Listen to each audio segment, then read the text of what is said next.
اعوذ باللہ من الشیطان اللعین الرجیم بسم اللہ الرحمن الرحیم الحمد للہ وکفا وسلام علی عبادہ الذین اصطفیٰ. درود بھیجیے محمد و آل محمد.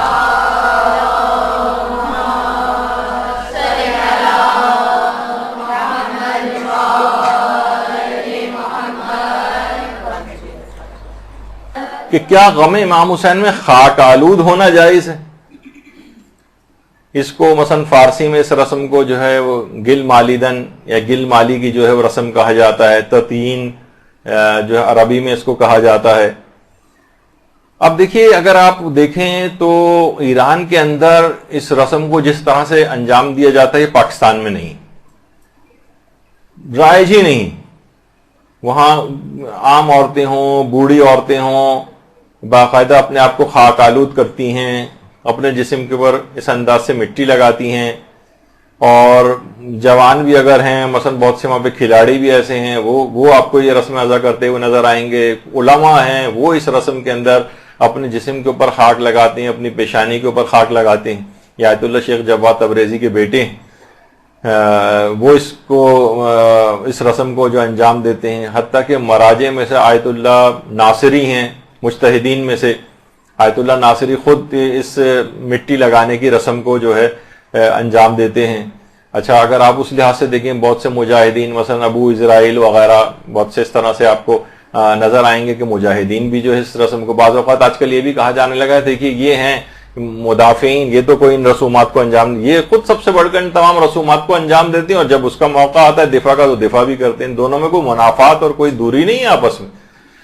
تو بہرحال یہ بھی میں آپ کے سامنے کچھ مظاہر پیش کر رہا ہوں کہ ہر صنف کا آدمی، عام شخص ہو کوئی، وہ بھی اپنے آپ کو خاک آلود کرتا ہے. بچے ہیں وہ اپنے آپ کو خاک آلود کرتے ہیں، اس معاشرے کے اندر عام ہے یہ چیز.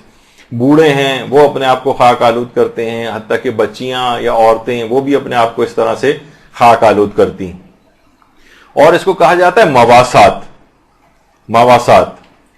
مواسات کے معنی یہ ہے کہ ان کے وہ خاندان اہل بیت اس غبار آلودگی سے جو ہے وہ گزرا تھا، ان کے لاشوں کے اوپر اس طرح سے گرد جو ہے وہ جمی ہوئی تھی، وہ سفر کی صعوبتوں سے اور گزر کر غبار آلود ہو کر پہنچے تھے. تو ہم بھی اپنے آپ کو غبار آلود کریں، جیسے ہم پیاسے رہ کر ان کے غم میں شریک ہوتے ہیں، جیسے کہ ہم دوڑ کر گویا ایک لحاظ سے بہت سی جگہوں پہ ان کی یاد میں، یعنی ہر وہ چیز جس سے وہ گزرا ہے اس میں ہم ان سے اظہار ہمدردی کرتے ہیں. یہ ایک طریقہ ہے، ایک رسم ہے، اس کے اندر کوئی وہ مانگنے کی ضرورت نہیں ہے کہ حکم بتائیے، لیکن کچھ چیزیں اس طرح سے ذکر بھی ہوئیں.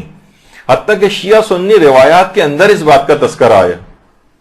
سنی روایات کے اندر بھی اگر آپ دیکھیں تو باقاعدہ جو امام بخاری ہیں انہوں نے اپنی کتاب میں اس روایت کا تذکرہ کیا ہے، ترمذی میں اس روایت کا تذکرہ ہے، طبرانی میں اس کی روایت کا تذکرہ ہے.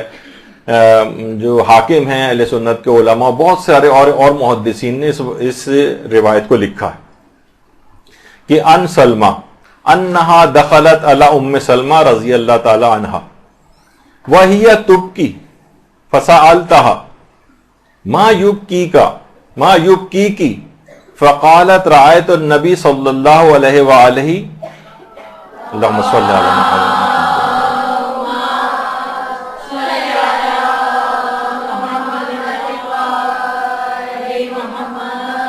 وعلی رأسہ ولیحتہ التراب قال شہدت قتل الحسین آنفا. تاریخ الکبیر بخاری جلد نمبر 3، ترمذی کی 5ویں جلد، معجم الکبیر جو ہے علامہ طبرانی کی اس کی 23ویں جلد.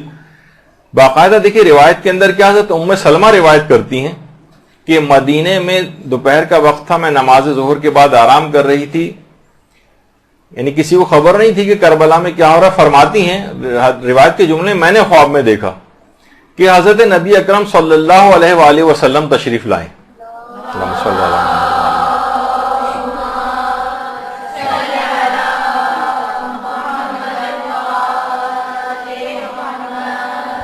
آپ پریشان حال تھے اور آپ کا سر انور اور ریش مبارک یعنی داڑھی گرد آلود تھی. خواب میں خود انہوں نے دیکھا. فرماتی ہیں میں نے عرض کیا یہ کیا ماجرا ہے؟ آپ نے تو پیغمبر اکرم نے فرمایا ام سلمہ میں ابھی مقتل حسین سے آ رہا ہوں. حضرت ام سلمہ فرماتی ہیں کہ میں نے اسی وقت اٹھ کر مٹی والی شیشی دیکھی جو خون میں بدل گئی تھی، وہ سمجھ گئیں کہ امام حسین شہید ہو گئے. یعنی خود پیغمبر کو انہوں نے دیکھا کہ پیغمبر کا سر انور اور ریش مبارک یہ گرد آلود تھی. باقاعدہ دیکھیے روایت کے جملے ہیں کہ رایت النبی صلی اللہ علیہ وآلہ وعلی راسہ ولیحتہ التراب، یعنی ان کے سر، پیغمبر اسلام کے سر اور ان کی داڑھی گرد آلود تھی. جب پیغمبر عاشورے کے روز گرد یعنی غبار آلود تھے، خاک آلود تھے، تو ان کی یاد میں، پیغمبر کی اس یاد میں ان کی اور اچھا یہ بھی دیکھیں آپ کہ جو روایت کے جملے بھی ہیں کہ من رانی فقد رانی فإن الشیطان لا يتمثل بصورت، یعنی جس نے مجھے دیکھا واقعی اس نے مجھے کو دیکھا. پیغمبر کی روایتوں کے اندر بھی یہ چیز آئی ہے، کیونکہ شیطان کبھی میری شکل نہیں بنا سکتا. تو ام سلمہ کے جو روئے صادقہ تھا، سچا خواب تھا، اس کے اندر پیغمبر اسلام کی یہ والی حالت انہوں نے دیکھی تھی. اور باقاعدہ یہی والی روایت جو ہے وہ بہار کے اندر بھی آئی ہے، یعنی اہل سنت کے ہاں بھی روایت ہے اور ہمارے ہاں بھی یہ روایت ہے کہ آپ کو باقاعدہ غبار آلود دیکھا گیا. یعنی پیغمبر اسلام روز عاشورہ غبار آلود تھے، خاک آلود تھے، سر اور ریش مبارک جو تھی ان کی خاک آلود تھی. اس بنا پر اگر مواسات کے عنوان سے ہم اگر آپ خود کو خاک آلود کر دیں، اور یہ جو رسم ازا ایران کے اندر باقاعدہ لوگ اس طرح سے خاک آلود ہوتے ہیں، اپنے آپ کو مٹی لگاتے ہیں، اپنے آپ کو تھوڑی سی گیلی کر کے مٹی جو ذرا جس کو آپ اچھا لفظ نہیں ہوتا کیچڑ نما یا اس طرح سے یہ کرتے ہیں اگر اپنے اوپر، تو اس کے اندر ابھی آپ دیکھیں گے علماء کے فتوے بھی اس سلسلے میں کیا ہے. تو یہ اس کا ایک عنوان ہوتا ہے.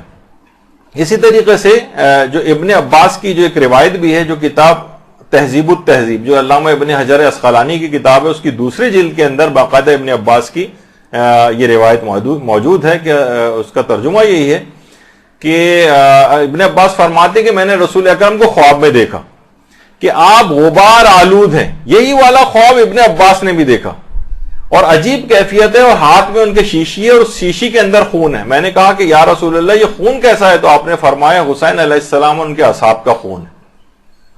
تو یہ بھی سچا خواب اس اعتبار سے حضرت ابن عباس نے دیکھا، جو علماء اہل سنت تک نے اپنی کتابوں کے اندر لکھا. تو اس لحاظ سے اس کے اندر کوئی حرج نہیں. اسی طرح سے مثلا صعصع ابن سوحان جو کہ حضرت امیر المومنین علیہ السلام کے صحابی تھے، اللہم صلی علی محمد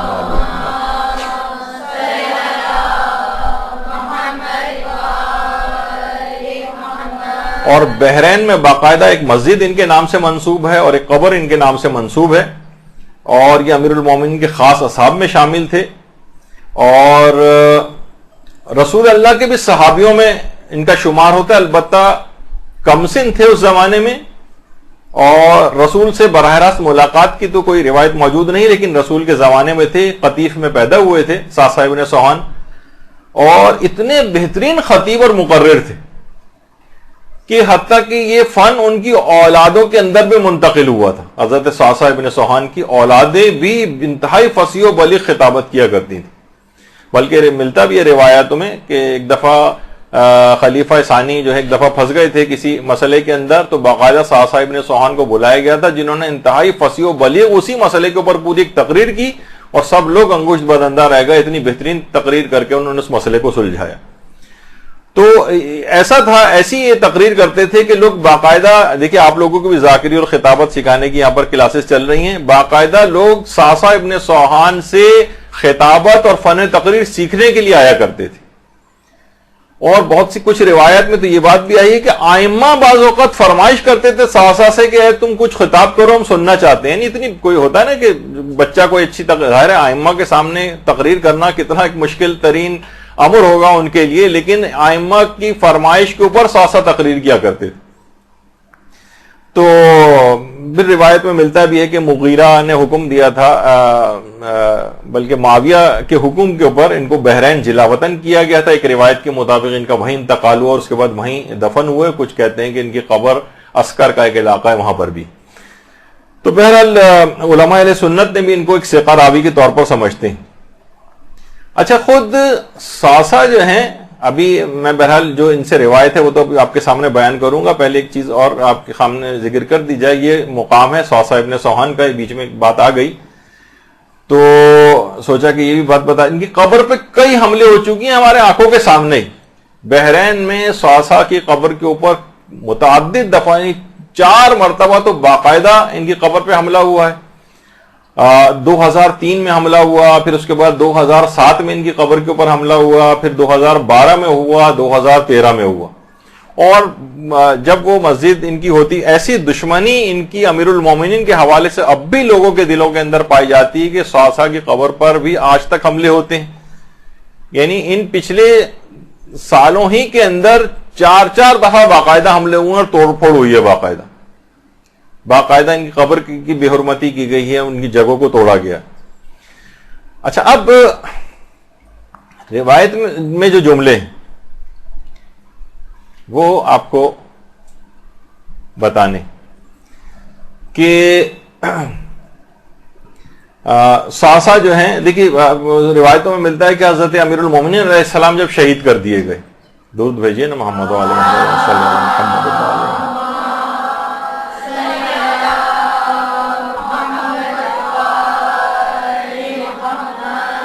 تو تدفین اور تشییع جنازہ کے لیے جسم اطہر امیر المومنین کو کوفے سے نجف منتقل کیا گیا. کوفے سے نجف. اب صعصع جو ہیں تدفین کے بعد جب قبر امیر المومنین پہ آئیں تو جملے ہیں وقف صعصۃ علی القبر واخذ کفا من التراب. صعصع امیر المومنین کی قبر پر آئے اور ایک مٹھی خاک اٹھائی اور اپنے سر کے اوپر ڈالی اور فقالا, اور کہا بے ابی انت و امی یا امیر المومنین علیہ السلام, اور پھر اس کے بعد پورا خطاب کیا وہاں پر. اور اس خطاب کو کرنے کے بعد پھوٹ پھوٹ کر صعصع ابن سوحان رونے لگے. تو خود صعصع کا غم کی شدت کے اندر پوری مٹی کو اٹھانا ہاتھ میں اور اپنے سر کے اوپر ڈالنا, یعنی خود کو خاک آلود کرنا, یہ خود امیر المومنین کے ظاہر تدفین کا موقع ہے. اس وقت دیگر معصومین بھی موجود تھے, تو بہرحال ایک لحاظ سے اس کی مشروعیت بھی ثابت ہو جاتی ہے اگر کوئی شخص خود کو خاک آلود کرتا ہے, کیونکہ کسی شخص کا کوئی عمل کرنا اور امام کا اس کو نہ روکنا خود اس بات کی دلیل ہے کہ وہ کام جائز ہے.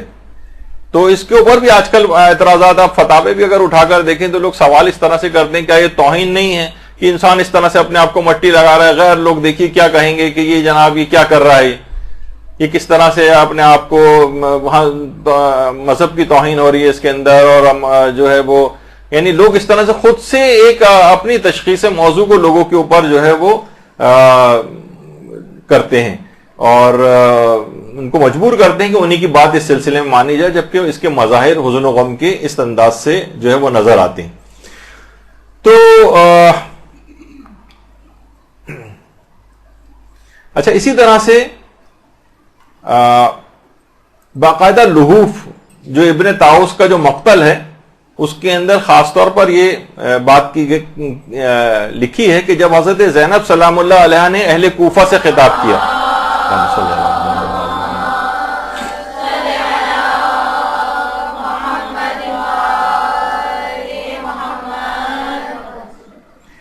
خطاب کیا جب اہل کوفہ سے, تو لوگ چیخ چیخ کر رونے لگے. یعنی اس کے جملے روایتی, عورتوں نے اپنے بال نوچ لی اور زمین سے خاک اٹھا کر اپنے سروں پر ڈالنے لگے, چہرے پر خراشیں ڈالیں, گالوں کو پیٹا وغیرہ وغیرہ, جو اس طرح سے روایت کے اندر. یعنی زمین سے غم و حزن کی کیفیت میں زمین سے خاک اٹھا کر اپنے اوپر ڈال لینا. تو اس کے اندر کوئی اس میں حرج نہیں ہے. یہ واقعات سب حضرت زینب سلام اللہ علیہ کی تقریر, جہاں پہ خود سید سجاد بھی موجود تھے, لوگوں نے باقاعدہ اس طریقے سے ایک فیل ہوا, اور تو اس کے اندر کوئی حرج نہیں ہے, کوئی اس کے اندر قباحت والی بات نہیں ہے. اگرچہ یہ رسم اعضاء یہاں پر پاکستان میں نہیں ہے ابھی, لیکن یہ ایران کے اندر بہت وائڈلی پریکٹس کی جاتی ہے. علماء اور مراجع بھی, میں آپ کے سامنے کچھ اور تصاویر بھی آپ کو دکھاؤں گا کہ خود مراجع عظام تک اس رسم کے اندر جو ہے وہ حصہ لیتی ہیں. تو یہ بالکل جائز ہے. تو کیونکہ یہ غم و حزن کی ایک علامت ہے, اس لحاظ سے بھی جائز ہے. اور باقاعدہ روایتوں کے اندر بھی یہ چیز آئی ہے. دیکھیے کہ حضرت امام علی رضا علیہ الصلوۃ والسلام فرماتے ہیں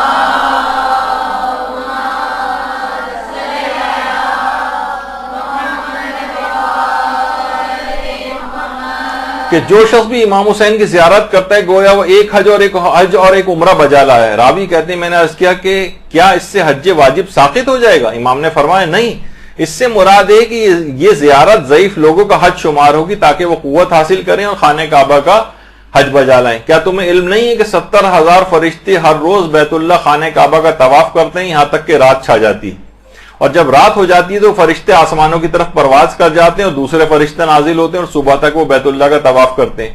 لیکن امام حسین کے نزدیک بیت اللہ سے زیادہ عزیز تر ہیں. ہر نماز کے بعد 70,000 فرشتے پریشان حال اور غبار آلود نازل ہوتے ہیں.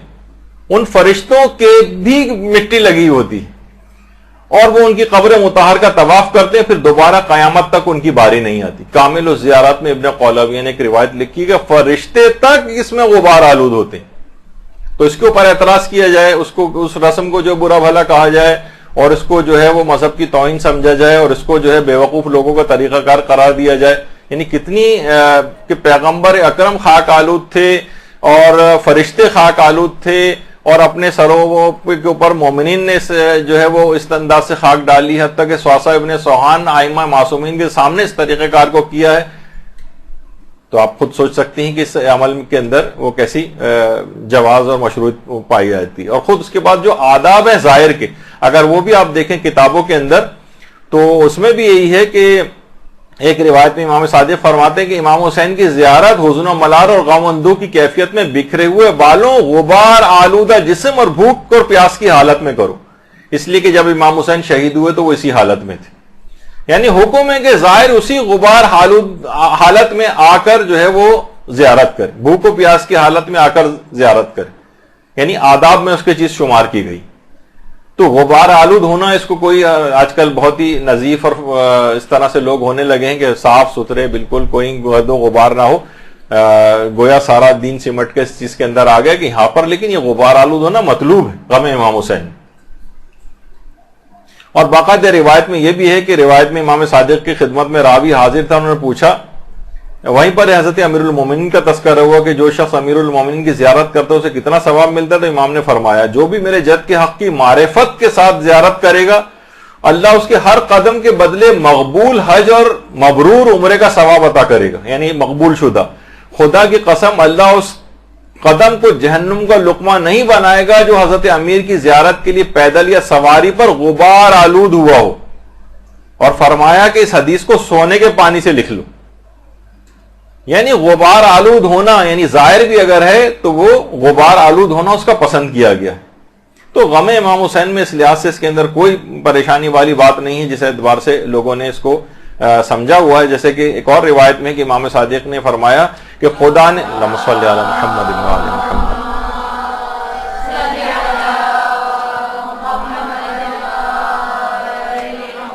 کہ میں نے امام صادق کو فرماتے سنا کہ خدا نے امام حسین کی قبر پر 4000 فرشتوں کی ذمہ داری لگائی ہے تاکہ قبر پر قیامت تک امام حسین پر گریہ کرتے رہیں. ان فرشتوں کے بال پریشان اور غبار آلود ہیں. اچھا، جو بھی حضرت کے حق کو پہچانتے ہوئے، روایت کا جملہ ہے، ان کی زیارت کرے گا یہ فرشتے وطن واپس آ جانے تک اس کے ساتھ ساتھ چلیں گے. بیمار ہوگا تو صبح و شام اس کی عیادت کریں گے، مرے گا تو اس کے جنازے میں شریک ہوں گے اور قیامت تک اس کے لیے استغفار کرتے رہیں گے. ثواب الاعمال میں شیخ صدوق نے اس روایت کو لکھا ہے ان فرشتوں کے بال پریشان اور غبار آلود ہیں.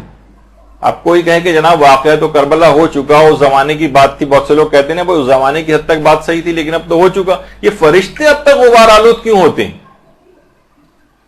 یہ اب ان تمام روایات کا بھی پھر یہ معترضین جو ہے وہ جواب دیں. اچھا، اسی طرح سے اگر آپ زیارت ناحیہ بھی اگر پڑھیں تو اس کے اندر جملے بھی ہیں کہ السلام علی الشیب الخضیب، اس ریش اقدس پر سلام جو خون سے سرخ تھی. السلام علی الخد الطریب، اس رخسار پر سلام جو خاک آلود تھا. کیونکہ امام حسین کا رخسار خاک آلود تھا اس لحاظ سے اس مباحثات کے عنوان سے ہم اپنے آپ کو خاک آلود کرتے ہیں.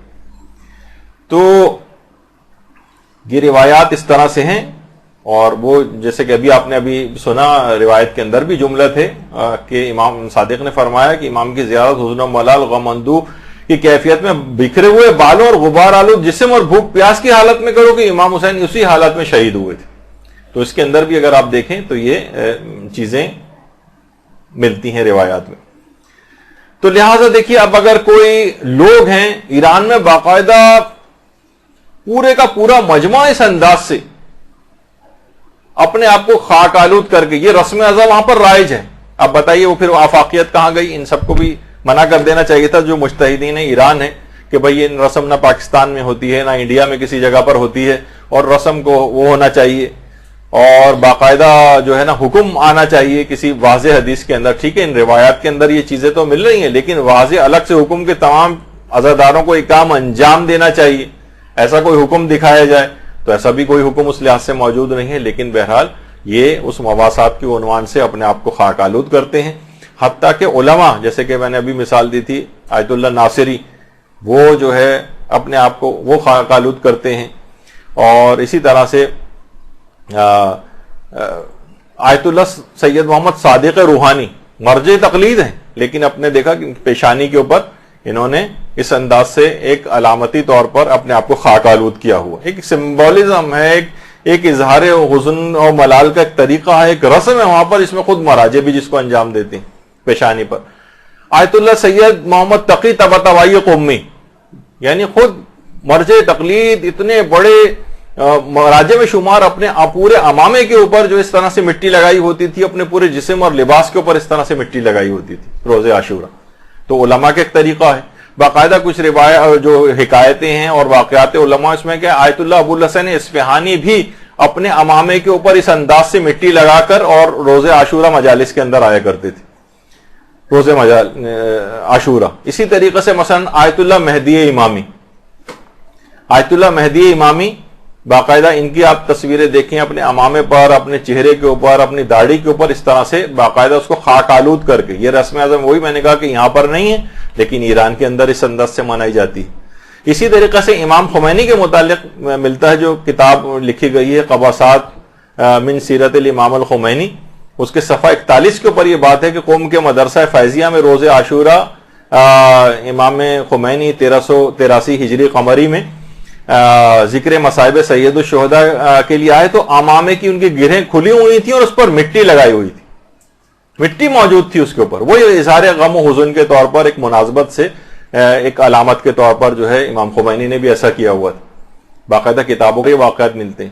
آیت اللہ شیخ جواد تبریزی، ان کے ساتھ جو لوگ افراد ان کے اپنے بیٹے جو ہے وہ اس رسم کو انجام دیتے تھے، ان کے ساتھ میں موجود ہیں اور مراجع عظام کے سامنے یہ چیز ہوتی. اور باقاعدہ یہ جو خاک آلود ہونا اور غبار آلود ہونا، اس کی عظمت کا تو وہی آیت اللہ بروجردی والا واقعہ ہے. اور اس واقعے کے جو گواہان ہیں اس کے اندر آیت اللہ صافی گلپائگانی ہیں جنہوں نے خود اس واقعے کو بیان کیا ہے.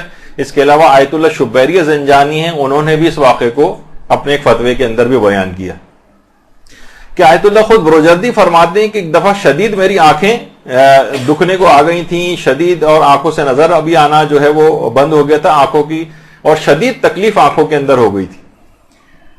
تو بڑا پریشان تھا، تمام علاج کر کے دیکھ لیے تھے آیت اللہ بروجردی نے لیکن افاقہ نہیں ہو رہا تھا. تو کہہ رہے ہیں ایک جماعت تھی عزاداروں کی، وہ آتی تھی اور وہ بہت ہی شدت کے ساتھ عزاداری کرتے تھے اور پا برہنہ عزاداری کرتے تھے اور غبار آلود خاک آلود حالت کے اندر آتے تھے. ان کے گھر جو ہے وہ پورا دستہ ان عزاداروں کا جو ہے آیا تو آیت اللہ حسین بروجردی نے باقاعدہ ایک عزادار کا جو پاؤں خاک آلود تھا اس کی خاک اٹھا کر اپنی ان بیمار آنکھوں کے اوپر لگائی اور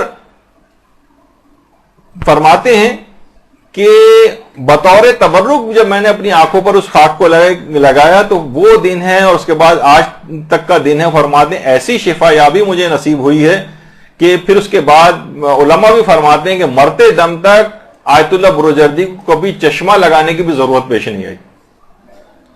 اتنی عمر کے 90 کی عمر کے اندر جو ہے وہ انتقال کیا ہے آیت اللہ بروجردی نے، 90 سال سے زائد عمر میں، اور چشمہ تک لگانے کی نوبت جو ہے ان کو نہیں آتی تھی. تو خاک آلود ہونا، اس خاک آلود اس کے قدموں کی خاک کو اٹھا کر آیت اللہ بروجردی نے اپنی آنکھوں کے اوپر لگائے. بہت سے لوگ اس پہ بھی واقع پہ شکوک و شبہات کا اظہار کرتے ہیں. وہ چاہیے کہ انہیں آیت اللہ صافی گل پائیگانی کے فتاوے دیکھ لیں اور آیت اللہ شبیری زنجانی کے فتاوے اٹھا کے دیکھ لیں، جنہوں نے باقاعدہ اس کو الگ سے تذکرہ کیا. اور اس سے پہلے بھی جو میں نے کچھ علماء کے حوالے دیے تھے شروع میں جہاں مراسم اعضاء کی تاکید آ رہی تھی، تو اس میں بھی اس کا ذکر آیا تھا. بہت مشہور واقعہ ہے. تو بہرحال آپ دیکھیں کہ یعنی اتنی بینائی ان کی، باقاعدہ آیت اللہ شبیری زنجانی سے بھی یہی والا فتویٰ پوچھا گیا کہ بعض عزادار روزے عاشورہ لباس پر مٹی لگاتے ہیں، ننگے پاؤں وغیرہ چلتے ہیں. تو انہوں نے فرمایا کہ مانے ندارت بلکہ از مصادیق تعظیم شاعر مستحب است، یعنی نہ صرف یہ کہ یہ اس میں کوئی حرج نہیں ہے بلکہ تعظیم شاعر میں شمار ہو کر یہ مستحب بھی ہے یہ والا عمل انجام دینا، جس پہ آج لوگ اعتراض کر رہے ہیں. اور آیت اللہ شبیری زنجانی کی اپنی جو آفیشیل سائٹ ہے اس کے اوپر بھی یہ والا فتویٰ آپ کو مل جائے گا کہ مستحب تک قرار دیا اس کو. اور باقاعدہ آیت اللہ شبیری زنجانی سے ایک سوال یہ بھی پوچھا گیا کہ خرم آباد کے کچھ لوگ ہیں خود کے اوپر مٹی لگاتے ہیں، قوم کے بعض لوگ بھی جسم اور لباس کو اس طرح سے مٹی سے آلودہ کرتے ہیں، تو یہ توہین عزاداری نہیں؟ آیت اللہ شبیری زنجانی جواب دیا نہیں، یہ کیسے توہین ہو گئی؟ یعنی حیرانگی کا اظہار کر رہے ہیں. فرما رہے ہیں کہ این روش مورد تائید فقہاء اعظام و علماء سلف بوداست. یہ جو روش ہے یہ تو فقہاء اعظام نے اس کی تعریف کی ہے، اور علماء سلف جو ہمارے گزر چکے ہیں انہوں نے اس کی تائید کی. اور کہا کہ سنا ہے ہم نے، یعنی بیان کرنے کا آیت اللہ بروجردی جب درد چشم میں مبتلا ہوئے تھے تو ایک سال جب لوگ عزادار ان کے گھر آئے تھے اور عزاداروں سے انہوں نے مٹی کو لے کر اپنی آنکھوں میں لگایا تھا تو ان کی تکلیف رفع ہو گئی تھی، اور 90 سال کی عمر تک زندہ رہے. اور اس میں تمام مطالعہ اور تحقیق کا کام جو ہے وہ آخری عمر تک اس طرح سے انجام دیا کہ اینک کی بھی کبھی ضرورت نہ پڑی. یہ آیت اللہ شبیری زنجانی نے باقاعدہ ایک فتوے کے ضمن میں اس کے اندر بیان بھی کیا ہے یہ واقعہ. تو بہرحال اسی لحاظ سے آیت اللہ خامنہئی سے بھی پوچھا کہ آپ جائیے ان کے مراسم عزاداری اور جہاں استفتاءات کے جوابات ہیں وہاں پر یہی مالیدین گل کا جو مسئلہ ہے مٹی لگانے کا مسئلہ، وہاں جو آپ پڑھ لیجئے کہ سر و صورت پر ایام عزاداری میں مٹی لگانا کیسا ہے. فرماتے ہیں معمول کے طریقے پر اور عرف میں اگر مظاہر غم و حزن میں شمار ہوتا ہے تو کوئی اشکال نہیں، بالکل جائز ہے. تو اب اصل میں یہی ہے کہ علماء اور مراجع کے فتاوے سے واقفیت نہیں ہے، خود سے کوئی دماغ بنا لیا ہے اور اس دماغ کے مطابق ان مراسم کے اوپر اعتراض کر رہے ہیں.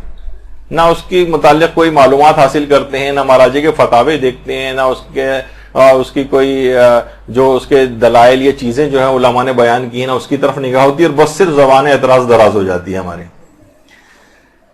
ہاں اتنا ضرور ہے کہ آیت اللہ خامنہئی نے اپنے فتاوی میں بات کہی، اس قدر نہ ہو کہ وہ انگشت نمائی کا سبب بن جائے یا موجب وہن مذہب بن جائے. مثلا بہت سی جگہوں پہ دیکھیے عوام ہے نا، اب عوام اپنے آپ کو اس حد تک وہ لگا رہی ہے اپنے اوپر کہ یہ پھر ایک غم و حزن کی کیفیت سے بعض اوقات یہ چیز باہر نکل جاتی ہے. اب عوام میں یہ ہے کہ ان کو افراط و تفریط سے روکا جائے. بعض اوقات یہ ہوتا ہے نا کہ اتنا زیادہ اپنے جسم کو کیچڑ لگا لی اور اپنے آپ کو وہ کر لیا غلطیدن جس کو کہا جاتا ہے، فتووں کے اندر بھی ہے کہ اپنے آپ کو بالکل اس کے اندر کر لیا. تو اب یہ ہو جائے گا کہ لوگ اس کے اوپر اعتراض کرنے لگیں گے کہ نہیں اتنی زیادہ نہیں، بس ایک حد تک اپنے آپ کو خاک آلود کرنا ہے، لیکن اس طرح سے کر لینا. لیکن عوام ہے وہ تو ظاہر ہے کہ افراط و تفریط کا شکار ہوتی، تو ان کو لمٹ کیا جائے گا، نہ کہ رسم اعضاء کی مخالفت کی جائے گی. ہمارا یہ ہوتا ہے کہ فوراً ٹارگٹ رسم اعضاء کو کرتے ہیں، حالانکہ اس چیز کو روکنا چاہیے کہ بھائی یہ اس سے زیادہ اس کو نہ کیا جائے. تو یہی والا سوال آیت اللہ روحانی سے بھی پوچھا گیا. آیت اللہ روحانی سے بھی پوچھا گیا تو انہوں نے کہا کہ نہیں، اگر آپ ان کا دیکھیں کہ بہت سے لوگ سوال پوچھا گیا کہ تمام بدن کو عنوان عزاداری سے اس طرح سے غلطیدن یعنی در گل و گل مالی کردن، یعنی پورے بدن پر اس طرح سے لگاتے ہیں جیسے آپ نے تصویر میں دیکھا. تو انہوں نے جواب دیا غلطیدن در گل کار صحیح نیست، اما مختصری با عنوان عزاداری و پیشانی زدن مطلوب است. اتنی مختصر سی بھی ہو تو کافی ہے، جیسے کہ خود انہوں نے کہا کہ پیشانی پہ تھوڑی سی اگر لگا لی جائے تو اس کے اندر کوئی حرج نہیں، کہ بنسبت اس کی کہ آپ پورے خود ہی گیلی مٹی اور وہ اس کو پورا غلطاں ہو جائیں اس کے اندر. اچھا، اسی طرح سے آیت اللہ ہاشمی، آیت اللہ صادق روحانی کا تو یہ خیر ابھی یہی جواب انہوں نے دیا ہے کہ مظاہر حسن غم میں ہو تو جائز ہے۔ اس کے بعد آیت اللہ سید محمد شاہرودی فرماتے ہیں انہوں نے بھی چہرہ اور جسم پر مکمل لگانے کو شاعر حسینیہ میں سے بھی قرار دیا ہے اور اسے اظہار غم و حزن کا ذریعہ بنایا ہے، اور شاعر حسینیہ میں اس کو سمجھا جاتا ہے۔ اچھا، اسی طرح سے آیت اللہ شمس الدین وائزی انہوں نے بھی کہا اس میں کوئی حرج نہیں اور اس کے حرام ہونے کی کوئی دلیل نہیں، اور آیت اللہ وحید خراسانی نے بھی اس کو شاعر میں سے قرار دیا ہے۔ آیت اللہ حافظ بشیر حسین نجفی نے تو باقاعدہ راہجے بھی قرار دیا ہے، اور آیت اللہ شیخ جواد تبریزی تو ان تمام مراسم اعضاء کے بہت زیادہ حامی تھے، اور بہت سے علماء جیسے آقا جمیل حمود عاملی انہوں نے بھی اظہار جزا اور اظہار حزن کے تحت اس کو مستحب شرعی تک قرار دیا ہے، اور آیت اللہ تقی مدرسی نے بھی کہا فرمائش میں کوئی حرج نہیں کیونکہ یہ اظہار غم و حزن کی ایک علامت ہے۔ تو آپ نے دیکھا کہ بہرحال جو ایک میں نے دو مثالیں آپ کے سامنے اس زمین کے اندر پیش کی ہیں، اور جو اور علاقوں کے اندر جو جس اعتبار سے مراسم اعضاء پائی جاتی ہیں، ضروری نہیں ہے کہ غم امام مظلوم میں یا کسی خاص علاقے اور اس کے اندر جو ہے مثلا ہم کہیں گے ایران عراق میں ہوتی ہے تو یہاں پر ہونی چاہیے، وہاں نہیں ہوتی تو یہاں پہ بھی نہیں ہونی چاہیے۔ ہر علاقے کی اپنی رسومات ہیں، جیسے آپ نے دیکھا کہ یہ رسم یہاں پر نہیں، ہر والے کی رسم یہاں پر نہیں، اس طرح ایران کے، اور اگر میں چھوٹی چھوٹی مثالیں دوں تو پتہ نہیں کتنے درس ہو جائیں کہ کس علاقے کے اندر کون سی رسم اعضاء ہے جو اور علاقوں کے اندر نہیں پائی جاتی۔ تو ہر شخص اپنے علاقے اپنے عرف کے مطابق مراسم اعضاء کو اس شرط کے ساتھ انجام دے کہ وہ اظہار رنج و غم کی علامت سمجھی جائے، لوگ کہیں کہ ہاں یہ عزاداری ہو رہی ہے، اور دوسرا اس کے اندر کسی حرام کی کوئی آمیزش نہیں ہونی چاہیے۔ اگر آمیزش ہو رہی ہے تو اس حرام کو نکالا جائے گا لیکن رسم اعضاء کو ختم نہیں کیا جائے گا۔ لیکن اگر وہ رسم اعضاء کے ساتھ ایسی نتھی ہو گئی ہے وہ حرام کہ اس کے بغیر ممکن نہیں ہے اس کو ختم کرنا، تو پھر ظاہر ہے کہ وہ اس رسم کو بھی کہ جس کے اندر صریح حرام ہو رہا اس کو روکا جائے گا۔ تو بہرحال یہ کہ آپ کے سامنے اگرچہ مجھے آج ایک چیز اور بھی بیان کرنا تھی لیکن وہ خود ہی تقریباً پونا گھنٹہ شاید اس کے اندر اور لگ جاتا، تو میں نے یہ ڈسکس کر لیا تھا کہ آج شاید اتنا موقع نہ ملے، تو انتظامیہ نے اگر اجازت دی اگلی اتوار کو بھی اس کی کلاس لینے کی تو ہم چند اور مراسم کے اوپر گفتگو کریں گے۔ وصلی اللہ علی محمد وآلہ الطیبین الطاہرین۔ برحمتك يا أرحم الراحمين وصلى الله على محمد وآله الطاهرين۔